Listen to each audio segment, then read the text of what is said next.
Hello there, my name's Hugh Dellar and I'm a coursebook writer and teacher trainer based in North London.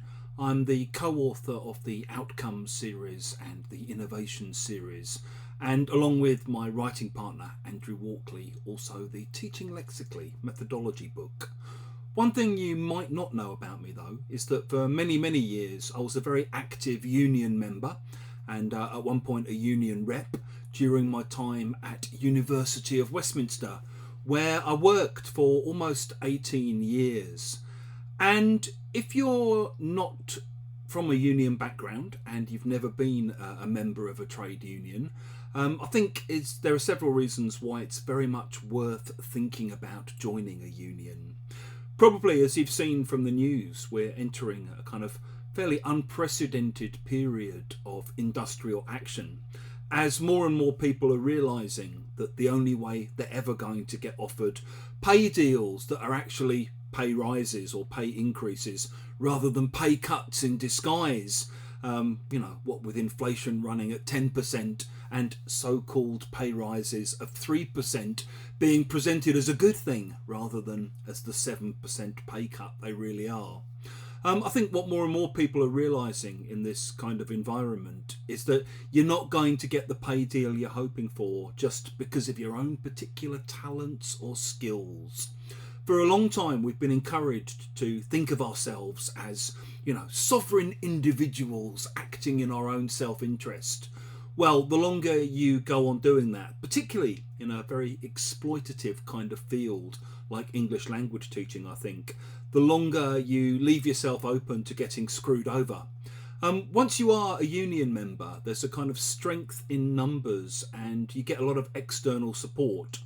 When I was at University of Westminster, we went through a kind of annual charade where we would be offered a ridiculously low pay deal, generally below inflation, even back then.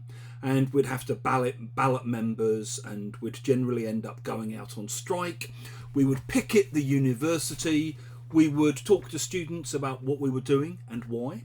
And generally, to be honest, we found that students were very receptive to what we were doing and they understood that we were ultimately acting in their interests too. And through taking this kind of action, we ended up having greater leverage and we ended up getting better pay deals. The union was also always there to protect people if they felt they'd been the victims of harassment or unfair treatment or bullying, or if they had conflicts with various other people inside the university, particularly those higher up in the system. The university was there and the union was there and the union had our back.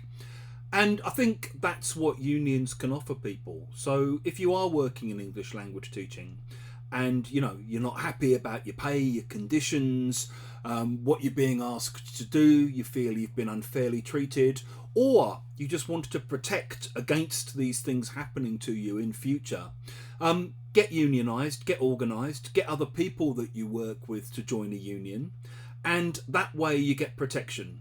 The TEFL Workers Union themselves can tell you more about what they've done to defend workers who've had really hard times, who've been denied redundancy pay, who've had pay withheld, and through the power and the pressure of the union, those problems have been brought to a resolution in a far more positive way than they would have been by individuals acting on their own. So, if you're not already a member, sign up and do the right thing.